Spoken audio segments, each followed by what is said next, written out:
भारत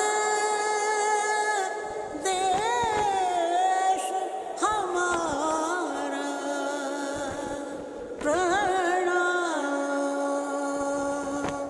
घर घर तिरंगा, हर घर तिरंगा, घर घर तिरंगा, हर घर तिरंगा।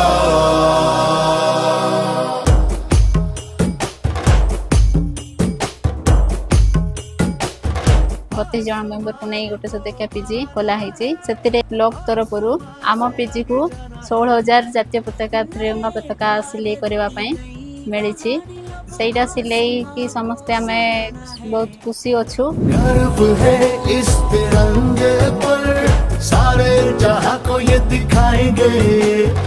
2024 मसीह आम 2 वर्ष है जातीय पताका सिलाई कर आसुचु। मिशन शक्तिर माँ मान सहित आम ये कम करके बहुत खुशी आ देश किसी कम करने सुजोग पाई बहुत गर्वित अनुभव करुछु। देशर जातीय पताका सिलेबा एक सम्मानर कथा। आमको जो प्रकार सिलाई करिया कुहाई से प्रकार आम सिलाई करूछु। ये जो जातीय पताका आम सिलाई करूछु विभिन्न प्रकार स्कूल कॉलेज गवर्नमेंट ऑफिस जो सबुथिरे लागिबो से जातीय पताका उत्तोलन दिवस रे लागिथिबार देखि आमे बहुत खुशी अनुभूत करिबु जेहेतु एई कार्य रे आमे नियोजित अछु। आमको तिरंगा पताका सिलाई करने आम जिला प्रशासन और ओडिशा सरकार को मोर बहुत बहुत धन्यवाद।